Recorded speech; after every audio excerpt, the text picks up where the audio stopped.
Well, my name is Derek Clement. As I said before, I was at this school till 1974, and I left and became an engineer.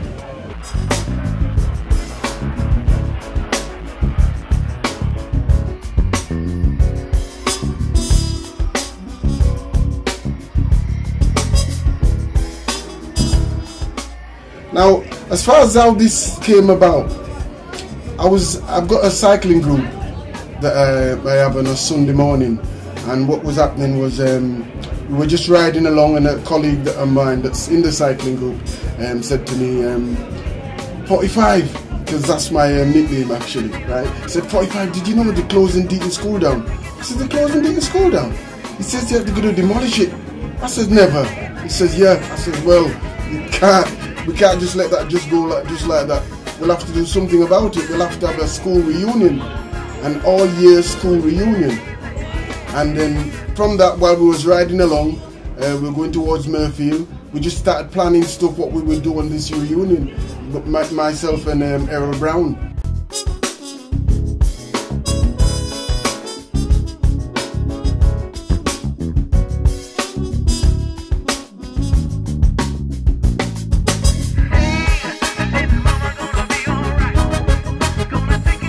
We basically started finding out who went to Deighton and where they are in life today. Hi, yeah, I'm Sandra Leonard. I came to Deighton Secondary School in 1974 and left in 1979. My name is Gavin Dole. I started in 1979 and left in 84. My name is Terry Primus, and I went to Deighton School 1972 to 1978. Yeah, I'm Bob Crone. I was a student here between 1975 and 1980. The response has been phenomenal, and I'm not saying that word lightly. It's been phenomenal. From we put it out there, Mr. Errol Brown set up a Facebook, and from we put it out there, the response was unbelievable. There was over 600-700 members within no time at all, and as you can see, the place is just it's even with people, and you know, because what it is, people has got this sense of the memories that they get from this place is just touch the button in a lot of people, you know, and they just want to have a final reunion whereby they know for a fact that once the building's gone, they will never be able to get together in the actual school again. I mean, they can get together obviously in other buildings, but never in this school again, and it's just like closing a chapter in your life.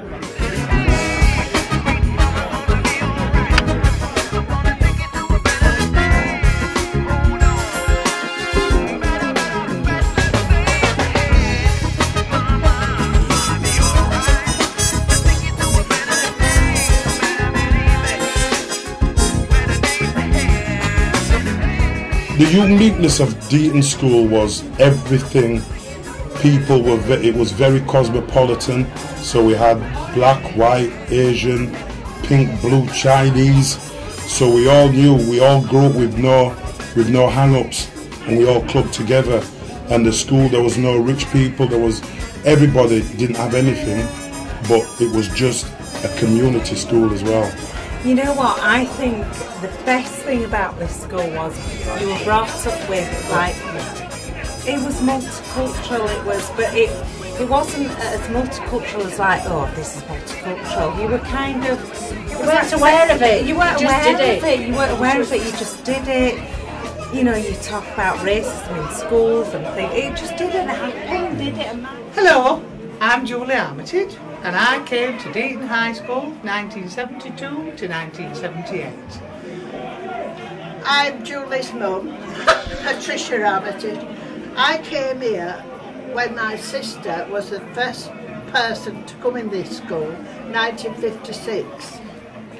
I saw it being built. And then me and my husband, we used to do a shortcut through here and do a bit of courting at doorways. And tell them about that policeman who shone the torch. And he was in the army then.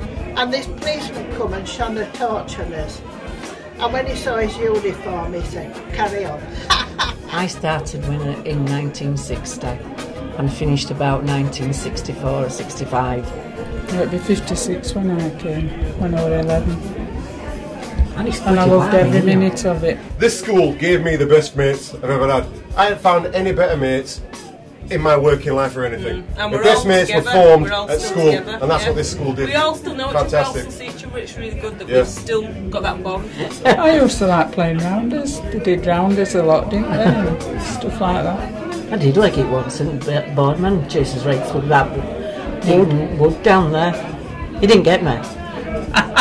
She could run fast then. Oh, good. I like to whip it. The abiding memory that I will never forget was a 4-mile run, and we had to go up Bradley Road, through Deighton, through the woods, and I could control long distance me at all. So I tried to cut through the woods, but the teacher was smarter than us, but they was waiting there with a pump, and whoever got caught used to get a beating with the pump at the end of it. So that's my abiding memory of this school. And we had such a fantastic sports culture at this school. Fantastic. I was involved in every sport I could be involved in. I was in the basketball team, football team, rugby team, athletics team, and everybody that was in the football team was in all the other sports as well. And we just all stuck together. And we had some fantastic athletes in our teams. And the rivalry between the local schools, so I'll say close rivals, All Saints, Fartown, and across the road, Ralthorpe. Strong sporting heritage. Like a full spectrum of lessons that taught you so many different skills. You know, you had the best of what there was. We were in the thick of the extension being built, so we got the opportunity of all the new equipment that was being introduced, like the new science labs, the new English department, the new music centre, the fifth form centre. And as a pupil from Deighton, to have something new, brand new for us, that was special. That was really special. And I remember the excitement when they opened the doors for the first time and you could go into this new building which was ours. That's my abiding memory. And in fact it's what made me a scientist, because I went into these fantastic laboratories that were brand new and I just thought, wow, this is amazing. And that facility, along with the staff, led me on the path that I've taken subsequently.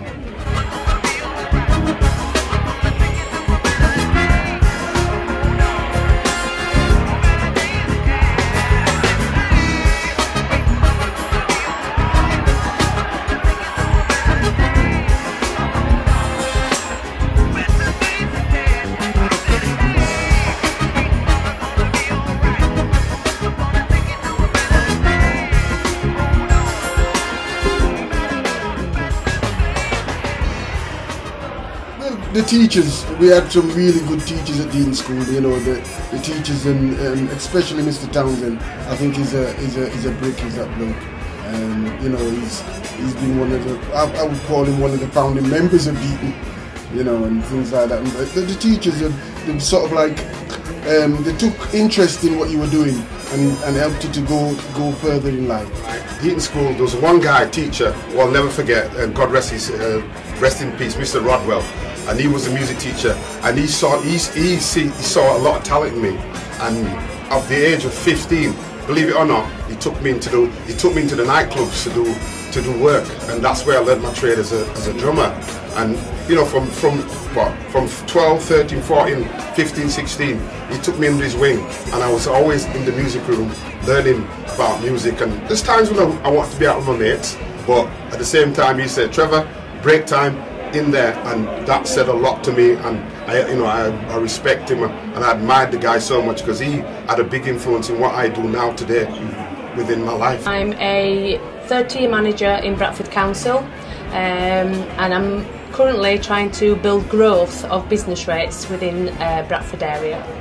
Left the school, had a couple of stabs at electrical apprenticeships, and probably about 18 months, 2 years after leaving, I went to the RAF and did 15 years as a radar technician and electronics technician.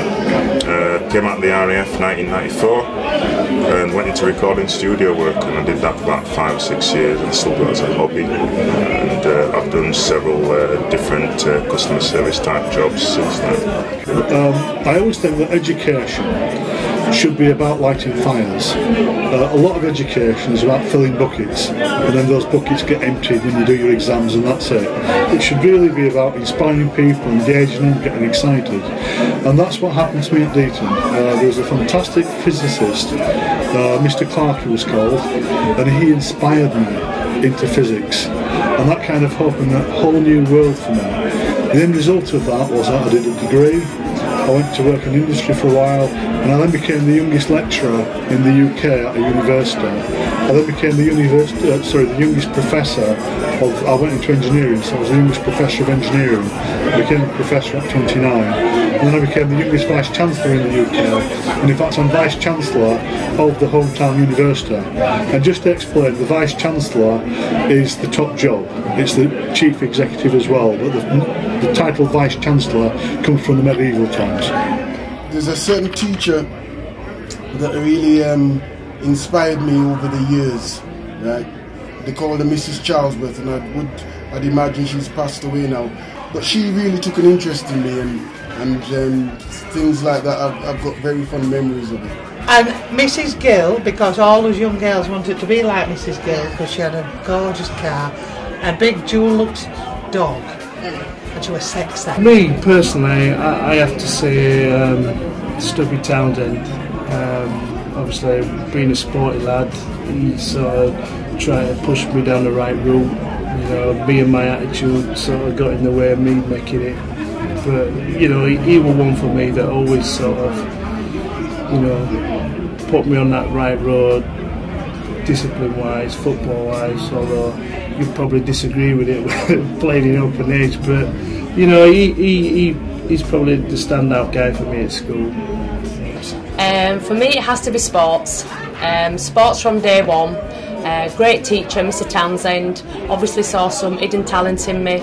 I went on to Longwood Harriers with another colleague, Derek Brown, and he was absolutely great. And I was looking on their website just a couple of weeks ago, and both myself and Derek have still got club records with Longwood Harriers after all these years.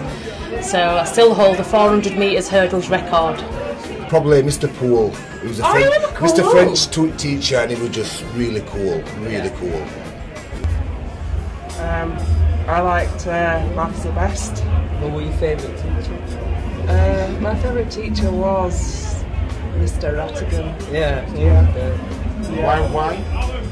Because he said it like it was. Well, there's a lot of teachers here. It was Mr. Townsend was one. He was a sportsman, and Mr. Norton, he was another sports guy. They were very influential on me at school, growing up with me and my friends as well. We had these little pockets of gangs, and there was everybody just rolling, but not in a bad way. We were just rolling together, and it was, like I say, it was just a community spirit. Mr. Tunstall, Mr. Scott. I used to like going to the art room a lot, so Mr. Tunstall was one of my favourites. I wouldn't say I had a favourite, but one teacher that stuck out was Mr. Sutcliffe, the history teacher. He had a reputation and everybody respected him, and one of the most amazing thing I remember about him was being in his lesson. And in those days, in the late 70s, when you look outside, there used to be some huts, and he told us this story which I still remember to this day. And when you look out at the huts, you could see writing on the white bits of the hut. And essentially what happened, some guys in the fourth years were having their end of the year exams, and they put all the answers on the hut. And he said to us before our exam, he says he thought it was a genius. He says he thought it was a fantastic idea. So, and because it was such a good idea, he gave them all an extra 10 mark. But for cheating, he deducted 20, and I'll never forget that. Brilliant, Mr. Sutcliffe. Just two favourites, John Norton and Dave Townend, who were both games teachers. So that for me, that was the reason I came to school. Mr. Pease, because it was good fun, but he also taught me about social studies and how to make a good cup of tea, because I used to go to Stafford and make a good cup of tea for him. Probably, again, John Norton, because he led me down the right path, should I say. And I still talk to him today, which is 34 years down the line, and we still go out for a drink and have a chat. My teacher, Mr. Chamberlain, paid for me to go on a school holiday because my mum couldn't, and that is the best memory I'll ever. He made me feel special because he paid for me to go on holiday. Oh, I just love coming. They were a lovely school. A lot stricter than what they are now. But yeah. It was. What? The teachers were. Teachers were some were nice, but ooh, if you got on their side, wrong side, my God. King. Well, I were a good girl, you see. I wasn't. she caught me smoking. She got cane. 3 on each. Oh, all up her arm. But the teacher that used to cane them, she was our teacher, so they brought everybody in and did it in front of us, which wasn't fair. So, was it? They were strict. Teachers, some of them were hardcore, man, you know. Doc Martin, you didn't ramp with that guy, and you know, there were 1 or 2, Mr. Rattigan, nice guys, Mr. Peace, good guys, but you didn't want to mess with them. And obviously, Mr. Armitage, giving out his old-time religion with them rulers, man. That used to be him. So yeah, but good teachers, man, good teachers. So yeah, that's Deighton for me, you know. Miss Tallboys, used to really like her. She was quite strict when you were in class, but I think you always knew where you were with her, and you know, she was always there to help you if you fell behind, and she could reason with you if you sort of like came across something you didn't like. Mr. Rattigan, I hated him, he hated me, but we had this love-hate relationship. Love-hate relationship, and I really want to see him tonight and say sorry for all the nasty things that I did. Oh, she's such a drama queen. I do. And also, Miss Lightfoot, who used to let me sing Out on the Wiley, Windy Mutt, she used to let me sing it the whole way through in the lesson and made everyone listen. So that's why I like Miss Lightfoot. Miss Lightfoot, Mr. Rattigan. John Norton. John went out of his way to do more than just be a teacher. He did extra school activities, after school, teaching us sports, about herself, giving us a belief in herself to be where we are today, to make us believe that we're good enough to go on and do better things. And it grew inside me. Mr. Townend, games. I had a few. Miss Boulderstone, Mr. Laws, Mr. Rattigan. Mr. Rattigan would cock at school, he would just... Nails, Mr. Rattigan with Nails, boxer. Mike Rattigan. I taught at Deighton between the years of 1977 and 1992. My name's David Townend, and I was here in 1969 until 1992. I'm Mrs. Pat Townend, and I was here in the 1980s, I think, until it closed. Without a shadow of a doubt, in my teaching career, the years I spent here were the best years of my life. I'd say it gave me a chance that I could never fail. As long as I keep on going, like Mr. Townsend, Mr. Rattigan, all these teachers always told us, keep on going, keep on going. Mr. Townsend was a great believer, run up behind you, slap you on the back of the head. Slap your legs in the middle of winter, keep on going, and you kept on going. And it just showed you that this school just pushed you, and everyone's doing well. That's why we all came back.